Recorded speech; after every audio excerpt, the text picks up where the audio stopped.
Hello. ಯಾರು? ನಾನು ಸತ್ಯಮೂರ್ತಿ ಮಾತಾಡ್ತಾ ಇದ್ದೀನಿ. ಹೇಳಿ ಹೇಳಿ ಯಜಮಾನ್ರೆ. ಬ್ರೋಕರ್ ಮಣಿ ಹೇಳಿದ್ದು ನಿಜಾನೇನಮ್ಮ? ಹೌದು ಯಜಮಾನ್ರೆ, ನಮ್ಗೆ ನಿಮ್ ಸಂಬಂಧ ತುಂಬಾ ಮುಖ್ಯ. ಸೂರ್ಯವಂಶದ ಮನೆ ಹುಡುಗಿ ನಮ್ ಸೊಸೆ ಆಗ್ಬೇಕು ಅಂತ ಆಸೆ. ಭೂಮಿ ಕೂಡ ನಿಮ್ ಮನೆ ಮಗಳಂತ ಹೇಳಿದ್ರಿ, ಹಾಗಾಗಿ ನಮ್ಗೇನು ಅಭ್ಯಂತರ ಇಲ್ಲ. ನೀವೊಮ್ಮೆ ಭೂಮಿ ಕೇಳ್ ನೋಡಿ, ಅವಳಿಗೊಪ್ಪಿಗೆ ಆದ್ರೆ ನಮ್ಗೆ ಮದ್ವೆ ಮಾಡೋದ್ರಲ್ಲಿ ಯಾವ ತಕರಾರು ಇಲ್ಲ. ತುಂಬಾ ಸಂತೋಷ ನಮ್ಮ. ನಿಜವಾಗ್ಲೂ ನಿಮ್ಮ ಮನಸ್ಸು ತುಂಬಾ ದೊಡ್ಡದು. ನಾನೆಲ್ಲ ಕೇಳಿ ವಿಚಾರಿಸ್ಕೊಂಡು ಆದಷ್ಟು ಬೇಗ ನಿಮ್ಗೆ ವಿಷಯ ತಿಳಿಸ್ತೀನಿ. ಆಗ್ಲಿ ಯಜಮಾನ್ರೆ. ಹಾಗೆ ನಿಮ್ಮ ಮೊಮ್ಮಗಳಿಗೆ ಈ ಘಟನೆಯಿಂದ ಏನಾದ್ರೂ ಬೇಜಾರಾಗಿದ್ರೆ ದಯವಿಟ್ಟು ಕ್ಷಮಿಸ್ಬಿಡಿ. ನನ್ ಮಗ ಕೂಡ ಅವಳ ಹತ್ರ ಕ್ಷಮೆ ಕೇಳಿ ಅಂತ ಹೇಳಿದ್ದಾನೆ. ಸಾಧ್ಯವಾದ್ರೆ ಅವನೇ ಅವಳಿಗೆ ಫೋನ್ ಮಾಡ್ತಾನಂತೆ. ಅಯ್ಯೋ, ಅದೆಲ್ಲ ಏನು ಬೇಡ ಬಿಡಿ.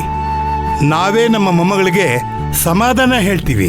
ಒಟ್ನಲ್ಲಿ ನೀವ್ ಈ ಮದುವೆಗೆ ಒಪ್ಕೊಂಡ್ರಲ್ಲ, ಅದೇ ನಮ್ಗೆ ಸಂತೋಷ. ಆಯ್ತು ಯಜಮಾನ್ರೆ, ವಿಷಯ ತಿಳ್ಕೊಂಡು ಫೋನ್ ಮಾಡಿ. ಆಯ್ತು ಆಯ್ತು ಆಯ್ತು ಆಯ್ತು.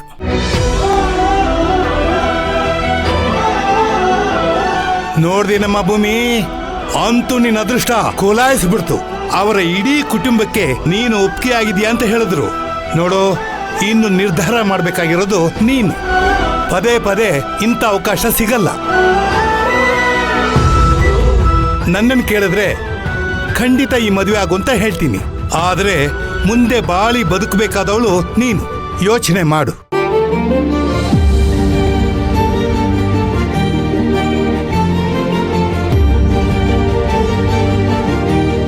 ಯಜಮಾನ್ರೆ, ನೀವೆಲ್ರೂ ನನಗೆ ಒಳ್ಳೇದಕ್ಕೆ ಹೇಳ್ತಿದ್ದೀರಾ ಅಂತ ನಂಗೆ ಗೊತ್ತು.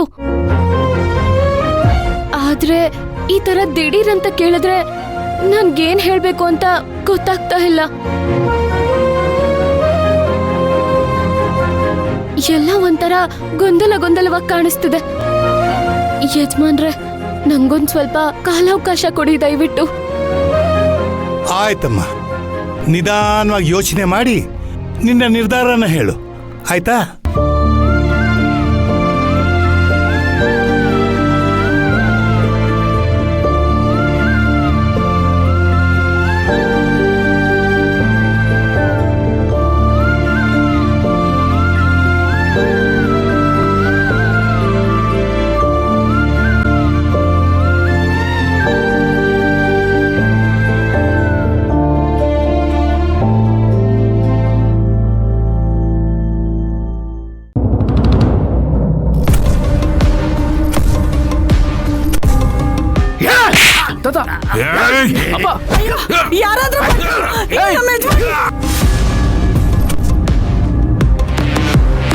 ಬರೀ ನೀತಿಗೆಟ್ಟವನು ಮಾತ್ರ ಅಲ್ಲ, ದಾರಿ ತಪ್ಪದವನು, ಮನುಷ್ಯತ್ವನೇ ಇಲ್ಲದೆ ಇರೋವನು.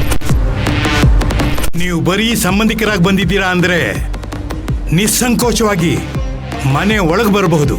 ಸಂಬಂಧ ಕೇಳ್ಕೊಂಡು ಬಂದಿದ್ದೀರಾ ಅಂದ್ರೆ ಹಾಗೆ ಹೋಗ್ಬೋದು.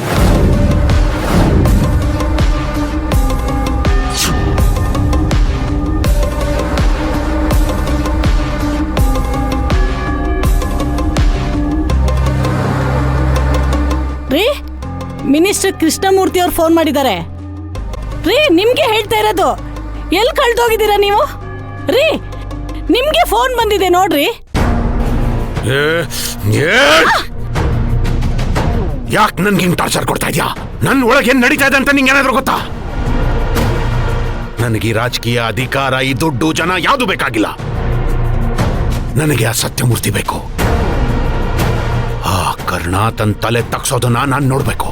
ನನ್ನಿಂದ ಏನ್ ಮಾಡಕ್ಕಾಗತ್ತೆ? ನನ್ನ ಒಬ್ಬನ ಕೈಲಿ ಏನ್ ಮಾಡಕ್ ಸಾಧ್ಯ? ನನ್ನ ಜೊತೆ ಯಾರೂ ಇಲ್ಲ. ನಮ್ಮಪ್ಪನ ಕೈಲಿ ಏನೂ ಆಗಲ್ಲ. ನನ್ನ ಮಗ ನನ್ನ ಮಾತು ಕೇಳೋದಿಲ್ಲ. ನನ್ನ ಜೊತೆ ಯಾರೂ ಇಲ್ಲ. ನಾನು ಒಂಟಿ ಪಿಶಾಚಿ. ಅವ್ರನ್ನ ಮಾತ್ರ ಬಿಡೋದಿಲ್ಲ. ನನಗೆ ಕೊಟ್ಟಿರೋ ಒಂದೊಂದು ಕಷ್ಟಕ್ಕೂ ನಾನು ಅವ್ರ ಮೇಲೆ ಸೇಡ್ ತೀರ್ಸ್ಕೊಂತೀನಿ. ನಾನು ಯಾರನ್ನೂ ಬಿಡಲ್ಲ.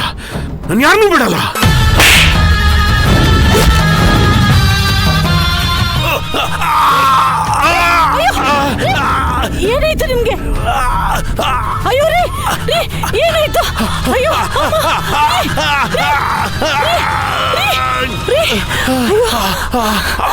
ಪತ್ನಿ, ಬೇಗ ಬನ್ನಿ. ಅಯ್ಯೋ, ಏನಾಗ್ತಿದೆ ರೀ?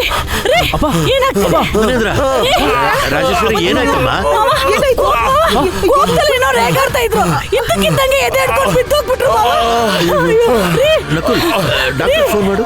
ರೀ, ಮುನೇಂದ್ರ, ಮುನೇಂದ್ರ, ಮುನೀಂದ್ರ, ಮುನೇಂದ್ರ, ಮುನೀಂದ್ರ, ಏನಾಯ್ತು?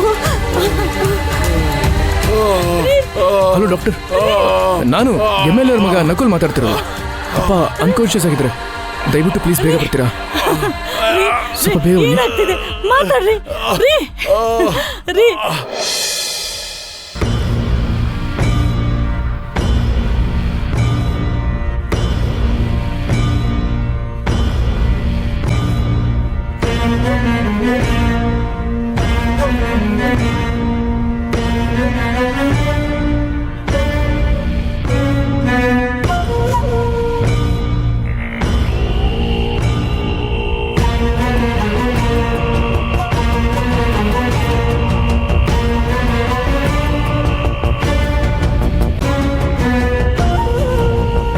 ಮೇಡಮ್, ಕಾಲ್ ಸ್ವಲ್ಪ ರಬ್ ಮಾಡಿ.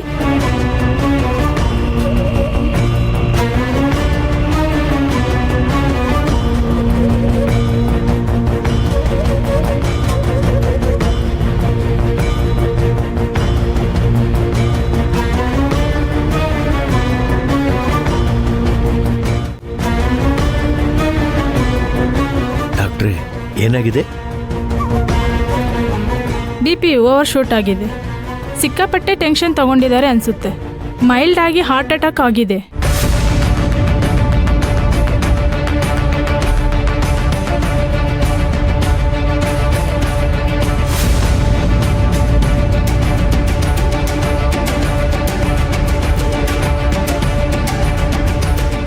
ಜೀವಕ್ಕೇನು ಅಪಾಯ ಇಲ್ಲ ತಾನೆ? ಹಾಸ್ಪಿಟಲ್ ಕರ್ಕೊಂಡು ಹೋಗೋಣವಾ? ಈಗ ಅದರ ಅವಶ್ಯಕತೆ ಇಲ್ಲ. ನಿಮ್ಮ ಫ್ಯಾಮಿಲಿ ಹಿಸ್ಟ್ರಿಯಲ್ಲಿ ಯಾರಿಗಾದ್ರೂ ಹಾರ್ಟ್ ಪ್ರಾಬ್ಲಮ್ ಇತ್ತಾ? ಇಲ್ಲ ಇಲ್ಲ.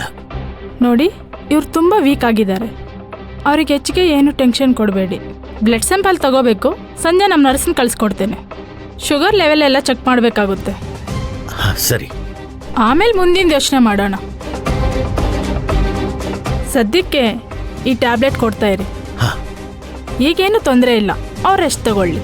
ಇನ್ ಕೇಸ್ ಮತ್ತೆ ಏನಾದರೂ ಅವ್ರು ನೋವು ಅಂತ ಹೇಳಿದ್ರೆ ಇಮಿಡಿಯೇಟ್ಲಿ ಹಾಸ್ಪಿಟ್ಲಿಗೆ ಕರ್ಕೊಂಬಂದ್ಬಿಡಿ. ಸರಿ ಡಾಕ್ಟ್ರೆ. ಹಾಂ, ನಾನಿನ್ನು ಬರ್ತೀನಿ. ಯಾರೂ ಅವ್ರನ್ನ ಡಿಸ್ಟರ್ಬ್ ಮಾಡಬೇಡಿ. ಹಾಂ.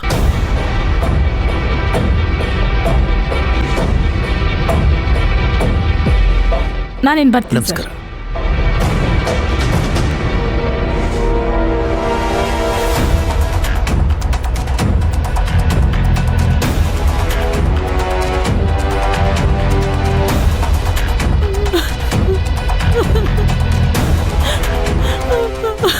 ರಾಜೇಶ್ವರಿ, ಸ್ವಲ್ಪ ಸಮಾಧಾನ ಮಾಡ್ಕೊಳಮ್ಮ. ಈಗೆಲ್ಲ ಸರಿ ಹೋಯ್ತಲ್ಲ? ಏನ್ ಸಮಾಧಾನ ಮಾಡ್ಕೊಳ್ಳೋದು ಮಾವ? ಎಲ್ರು ಸೇರ್ಕೊಂಡು ಅವ್ರ ಜೀವನ ಹಿಂಡ್ಬಿಟ್ರಲ್ಲ, ಈಗ ಸಮಾಧಾನ ಆಯ್ತಾ ಎಲ್ರಿಗೂ? ಪಾಪ ಅವರು ಕೋರ್ಟಿಂದ ಮನೆಗೆ ಬಂದ್ಮೇಲೆ ಊಟ ತಿಂಡಿ ನಿದ್ದೆ ಎಲ್ಲ ಬಿಟ್ಟು ಕೊರಗ್ತಾ ಇದ್ದಾರೆ. ಯಾರಾದ್ರೂ ಒಬ್ರು ಬಂದು ಅವರಿಗೆ ಸಮಾಧಾನ ಮಾಡಿದ್ರ? ಅಲ್ಲ ಅತ್ತೆ, ಅವರು ನಿಮ್ ಮಗನ ಇಲ್ಲ ಶತ್ರುನ? ಅವ್ರು ಎಷ್ಟು ಒದ್ದಾಡ್ತಾ ಇದ್ರು, ನೀವು ಪೂಜೆ ಪುರಸ್ಕಾರ ಅಂತ ಮಾತ್ರ ನೋಡ್ತಾ ಇದ್ರಿ. ನಿಮ್ ಮಗನ ಮೇಲೆ ಇರೋ ಪ್ರೀತಿ ಇಷ್ಟೇನಾ? ಏ ರಾಜೇಶ್ವರಿ, ನಿನಗಿಂತ 100 ಪಟ್ಟು ಸಂಕಟ ನನಗಿದೆ ಕಣೆ. ಅವನಿಗೆ ತಾಯಿ ಅಂದ್ರೆ ಅಷ್ಟಕ್ಕಷ್ಟೇ. ಅವನ ಯೋಗಕ್ಷೇಮ ತಿಳ್ಕೊಬೇಕಾದ್ರೆ ಇವ್ರನ್ನ ಕೇಳಿ ತಿಳ್ಕೊತಿದ್ದೆ. ಗೊತ್ತಾ ನಿನಗೆ? ಕೇಳವ್ರನ್ನ.